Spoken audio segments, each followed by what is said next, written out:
The Arcanist Audio presents The Wizard's Wife, a short story by Alli Miller, narrated by Maria Spence.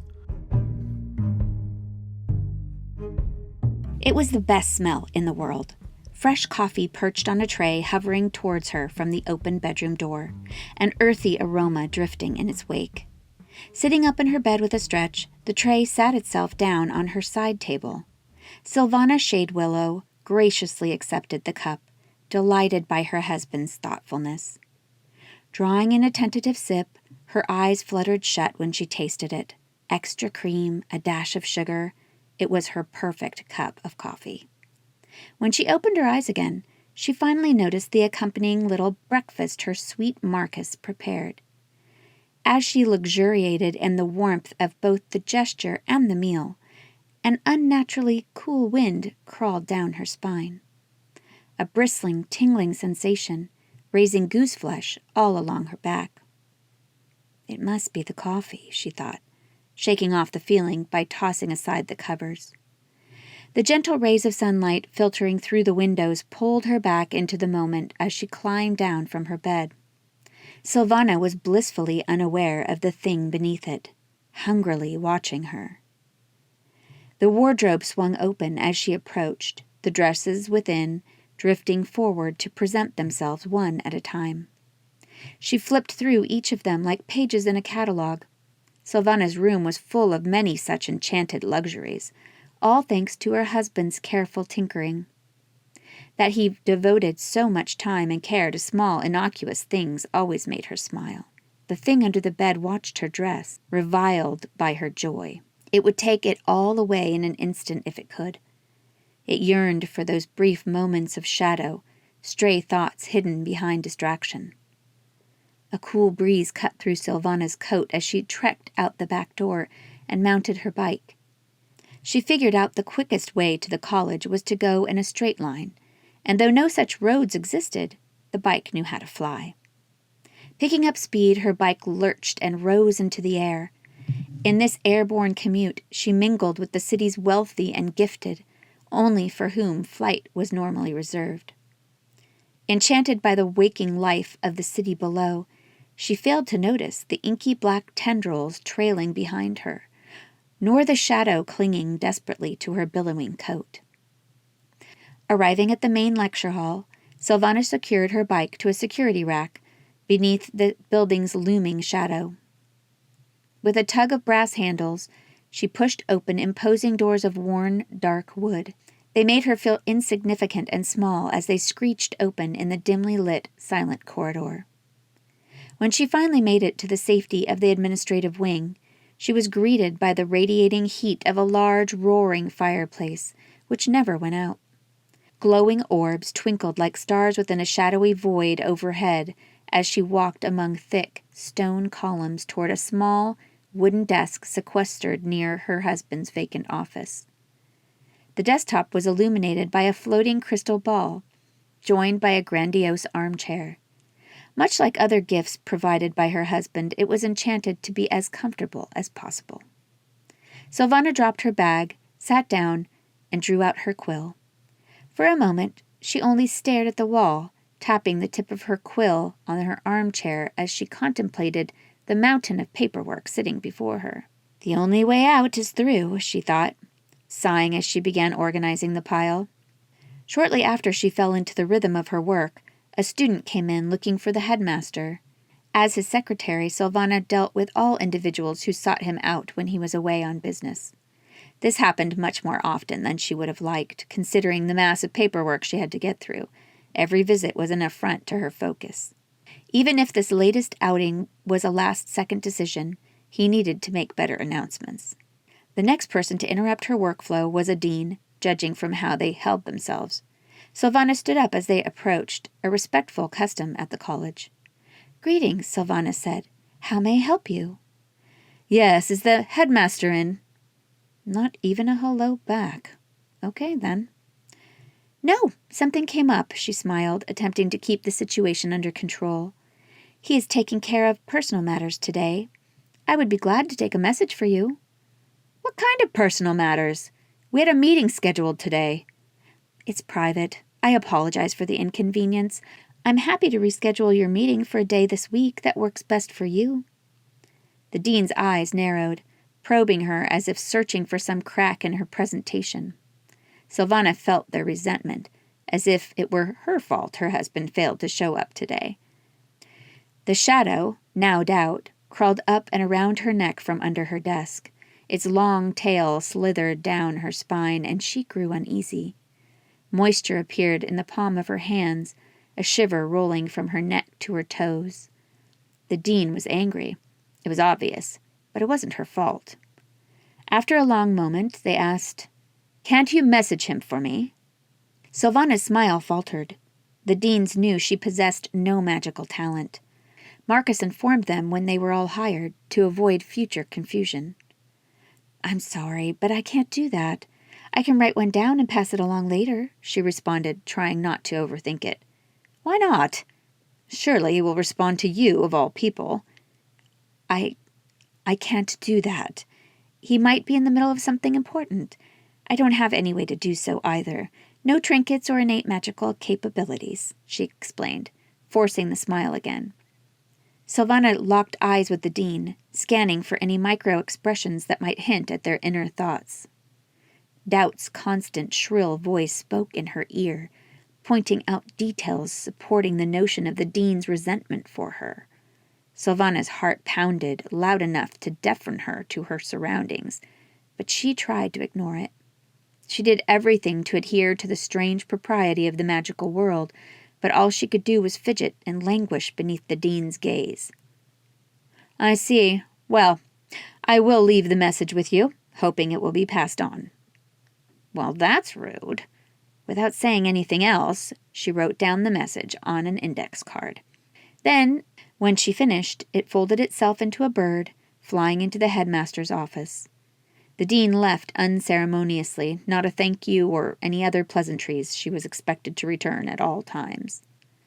Doubt wrapped around her neck like a vice, attaching to her like moss to a tree. Dropping her head into her hands, Silvana hid behind her long, flowing hair. Her chest heaved. Her breathing came in panicked gasps. Why is this happening? Whatever the reason was, she knew she had to get over it.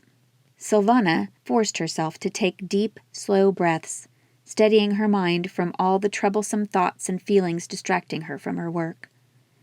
As the morning wore on, more people came looking for the headmaster. Often Silvana felt they unduly lashed out at her when she informed them of his absence. There was only so much frustration she was willing to deal with, and this morning had already exceeded her limit. Deciding that she had more than enough messages, she left for lunch. There was a new restaurant she wanted to scope out, the Wizard's Watering Hole, to see if it would make for a fun surprise date once Marcus had a free evening. It wasn't even that far of a bike ride. Doubt slinked after her, attaching itself to the underside of the bike seat. Even though it was invisible to Silvana, it knew she could hear it perfectly. Doubt enjoyed playing with her perception, making her believe people were yelling rude remarks from a distance. Silvana's eyebrows furrowed, confidence fading as the conjured words set into her subconscious. Silvana knew she was at the right place when she landed near an arched, stained-glass window depicting a wizard hovering over a pond. The window was embedded on a sourceless wall, seemingly standing of its own force of will. She had learned the clever, and sometimes over-the-top, methods wizards use to conceal their haunts. Resting her hand on the glass, the window rippled beneath her touch. She pushed through the portal. Cold engulfed her body as if she plunged into a pool of ice-cold water. When Silvana recovered, she noticed each circular table section was themed around a different area of magical study. Gold, silver, and copper wire wound through the floor, connecting to tables like ley lines. After a few minutes of waiting fruitlessly for a host to seat her, she sat herself at a small table in front of a waterfall decoration that smelled like spring wildflowers around her home. Doubt darted from table to table, shadow to shadow, trailing her.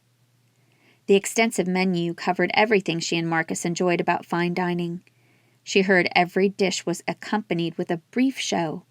Each dish had something unique added to it, an extra treat for the patrons. The shrimp came alive and did a little dance around the cocktail sauce bowl, and the cheese fondue was actually a floating orb that changed shape every time someone dipped into it. So Silvana waited and waited and waited. After about 15 agonizing minutes, nobody had come to her table. She could hear whispers all around her. "You did something wrong already. Everyone here thinks you're an idiot."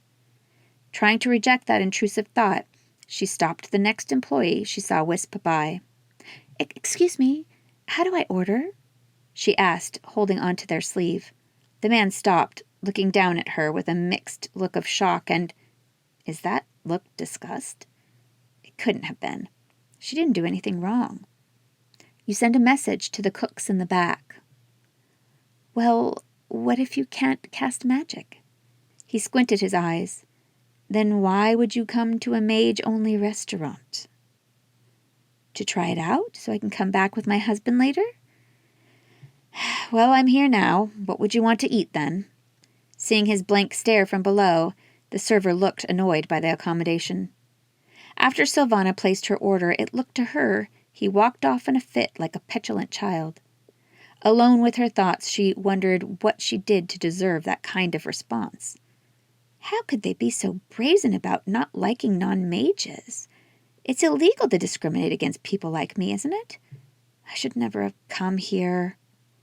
Someone giggled behind her. Out of the corner of her eye, she swore she saw someone point at her.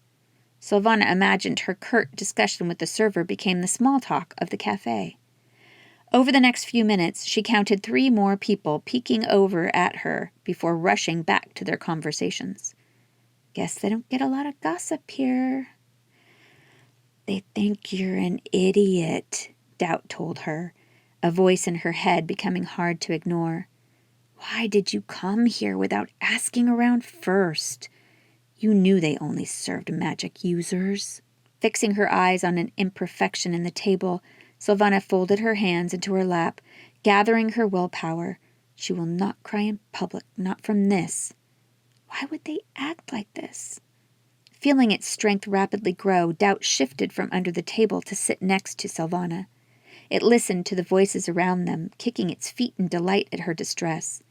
It decided to help her by telling her about the looks of disgust people cast her way, how none of them liked her. Her mundane existence soured the mood for everyone around. Silvana realized people who came in after her got their drinks and appetizers before she did. Where was her food? Almost as if the kitchen read her mind, it appeared at the service window with only a puff of smoke. No show or accompanying pizzazz this place was known for. Shoulders slumped, head hanging low, she crossed in view of the whole room to get her food. It was preferable to making a scene of getting someone to bring it to her. She swore she heard jeering laughter as she passed by a table of enchantment students. Hot spices wafted toward her as the curry glistened on her plate, but because the bowl was so hot she couldn't carry it with her bare hands. This was too much. She couldn't stand it anymore. It was too embarrassing. These jerks didn't deserve her money, so she walked out, leaving the food behind.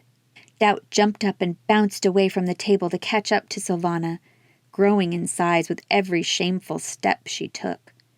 Limbs stretched as its body filled out, and when it finally caught up to her, it stood at Silvana's height. It felt better now that it could stretch and keep pace with her, not scurrying around in the shadows like a tiny mouse. Her face flushed from embarrassment. Silvana tried to find some silver lining to calm her down, to reframe the whole experience to be in some way positive. Mindlessly wandering on her bike, she found herself at the market square. Colorful stalls lined the street with all kinds of wares out in the open for everyone to browse. She focused on the savory aroma of marinated dragonfire smoked meats hanging from a butcher's stall. Not far down, she saw a handful of other stalls selling vegetables and herbs from home gardens. Buyers bickered all around, bartering over ever-sharp kitchen knives or hand-carved autonomous wooden animals for kids. All the colors in the scene were muted to her eyes, gray and bland, tainted from the day's troubles. The edges of that grayness faded to pure black, a vignette tunneling her vision as doubt seeped into her mind. Small black tendrils swam at the edges of that darkness, and she found the usually exciting act of shopping to be entirely pointless. "Hello there, Sylv," someone said, pulling her away from her thoughts. "How are you doing?" A gray-faced person stood in front of her, nondescript as everyone else. "Doing well, thanks for asking." She hesitated. The response was so automatic. "I hope things are going great for you, too." "They are, thanks. Hope the husband isn't causing you too much trouble." "Oh, you know him." The gray shadow shifted in their pastry stall. "Well, would you like some of my tarts to take home? Freshly made this morning with the first harvest of the season." "No, thank you. Maybe next time." Silvana rushed into the crowd, trying to get away from the awkward conversation. "They only want to point out your dependence on him. Why else mention him?" Doubt interjected. It could see every judgmental glare, and it took every opportunity to point them out. Silvana didn't stop to chit-chat with anyone else. Doubt kept her company, whispering dark confirmations as they walked in step. Now, standing ahead above everyone else, it could easily spot all the gossip it needed to thrive. Doubt loved Silvana. She was such a good listener. But Silvana was none the wiser. She did not know Doubt walked with her, nor that it filled her head with its parasitic fears. Silvana hurried home on her bike, her heart palpitating with uneven intensity. She told herself it was the exertion of pedaling rather than the onset of panic, and she chose not to recognize that the bike pedaled itself through the afternoon sky. Tonight will be a simple dinner, something fast and easy. Being home helped to calm her down, and preparing dinner was a fine distraction. Cooking was a genuine joy, a craft she prided herself on. Doubt reveled in the smells of the crushed spices, watching her prepare a meal big enough for both of them. It was excited to eat, now that it was big enough to work up an appetite. Once in a while it became confused by what she was doing, second-guessing her handiwork. Doubt informed her whenever this happened, and it happened a lot. Her reactions were priceless, and it took every ounce of Doubt's meager restraint not to double over with laughter when Silvana overcorrected a minor mistake and had to start the dish over from scratch. Doubt was getting cramped in the kitchen. It sat behind Silvana on its knees, curling around her. It had fed so much that it could reach from one end of the kitchen to the other, its wrists pressing against the walls as its head scraped the ceiling. One deep, sour breath would send every item in the room flying. Doubt reminded her of every idiosyncrasy that happened today. Scrolling over each event like it was poring over dusty old tomes for tiny details. It didn't stop there, either. It continued to chat endlessly about events from a few days ago, enjoying the sound of its voice. She was almost vulnerable enough to take over. She just needed to fall over the edge, and it could definitely take control. "You know they only value you because of your husband," it told her. Silvana shook her head. She didn't want to believe that. "No one takes you seriously. Why do you try to prove anything? You've lost it all. You have nothing to offer anymore. No magic, no knowledge, nothing," it went on, its voice growling deep in its throat. Silvana stopped chopping and looked at her reflection in the knife. Smeared with onion juice, her reflection was fuzzy, viewed between the tears and residue staining the blade. Ugly. "You're absolutely worthless. You lost everything. There's no making up for it. Useless. End all of this and stop burdening everyone you know." Her desperation was so sweet and thick to Doubt. The taste of it just lingered in the air. Sweet rivulets of flavor poured down her cheeks until they pooled together and dripped from her chin. Doubt curled tighter around her body, arms circling her as it pulled itself closer. Its hot breath grew more tangible with each passing second. Everything about her turmoil allured it, and it wanted her in turn. It needed her. It needed to devour her so it could live. And now she was ripe for the picking. Silvana watched her reflection, searching for a reason to disregard Doubt's argument. But the tears streaming down her face blurred all reason. She only just realized she was crying. She was so used to holding it back, but she cried just the same, silent and relentless. "Useless!" Doubt screamed in her mind, echoing like a thunderclap. It was all in her head. She knew that it was.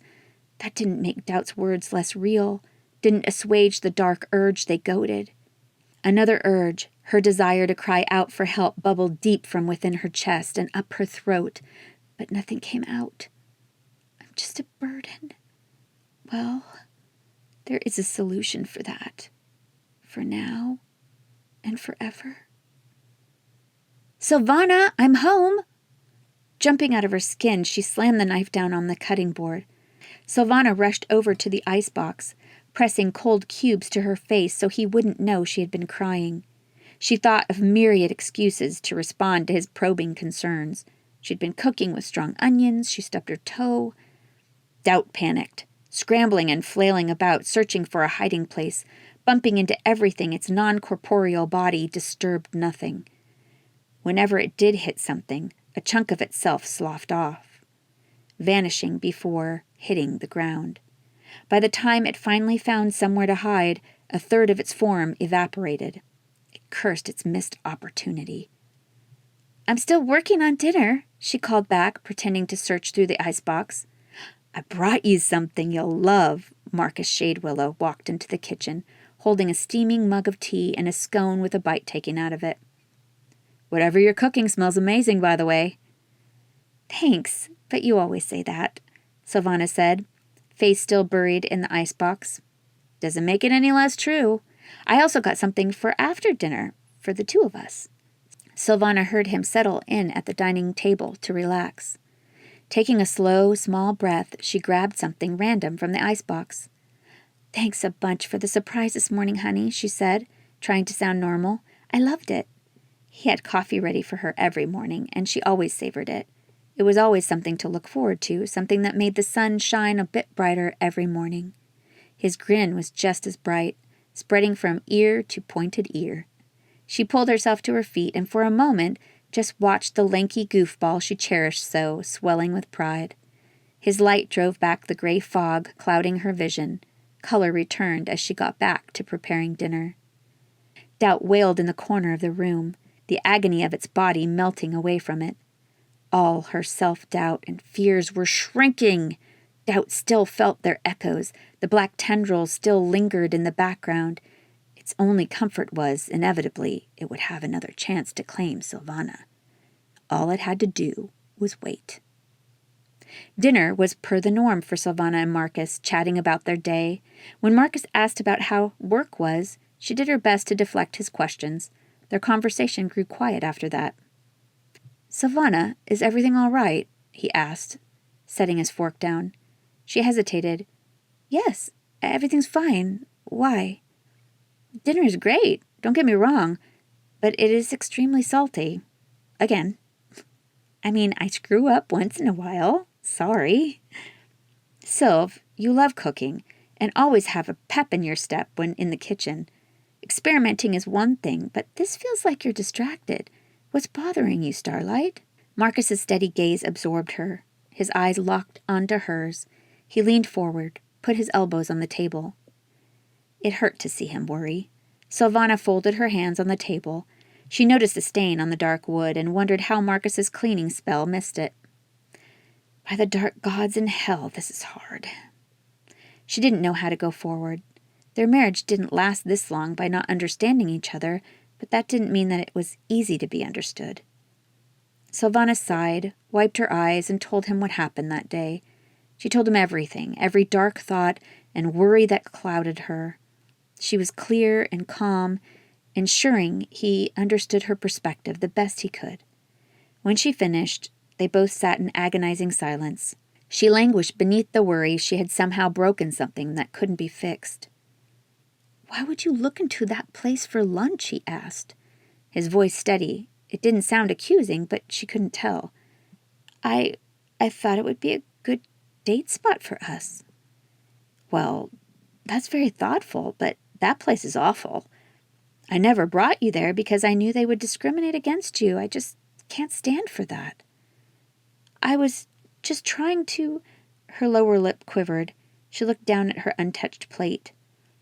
Marcus jumped at that, seeing her attitude change and realizing the full weight of her distress. Taking a deep breath, he took a moment to think about everything she told him. He quickly realized the common thread. Him. "Starlight." He stopped himself, cleared his throat. "Silvana, I am so very sorry.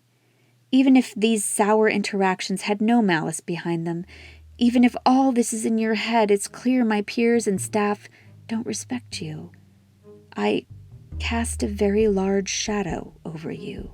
And the fact that it's so big, you are at the point of considering enacting the worst." Marcus wept, the tears smearing and fogging his glasses. Taking them off, he looked away from her. I think we both have a lot to work on in this situation." No, please," she gasped, her words staggered between uncontrollable breaths. Her face tightened as she grasped his hand. "I know that it's all me. I know I get wrapped up in my head too much." Marcus, shocked at what he heard, shook his head at her words, heartbroken. "Yet it still led you to this point, my love. We are supposed to be there for one another through thick and thin, but we still struggle thinking about what is best for each other." What else could they do? Her brain raced for answers, trying to come up with an actual solution out of thin air. Her panic rose, and she feared she was out of options. But something sprouted out of the stress and blossomed in front of her. Like the final grains of sand tumbling through an hourglass, her mind was suddenly clear, and she latched onto a singular idea. She needed to convince him. Silvana and Marcus sat quietly until they calmed. She watched him breathe, fiddle with the loose button on his coat. He preferred to keep things close to his chest, as private as possible. Should he be willing to do this for her, it would put him under a lot of scrutiny as one of the best wizards of his time. "I want to get help. Professional help." "Professional? What kind of professional? We have tried every spell or potion to help your anxiety." "I'm talking about therapy. Therapy for me and couples counseling for us. I don't think there's a magic cure to this. It's time we seek outside help." There was no hesitation. Yes, I agree. That would be great." He took her hand tightly into his. "Do you have anyone in mind?" This felt right.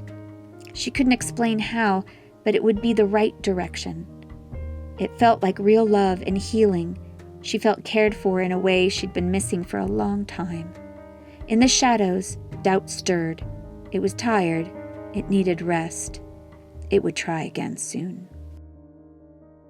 If you enjoyed the story, don't forget to like and subscribe. I'll be posting several of these over the next few months between normal uploads. Be sure to check out The Arcanist. We publish new fantasy stories every other week, and our summer 2025 issue comes out on July 31st. Magazine subscribers get instant access to our archive and get the next issue early. Alright, I'll see you next week.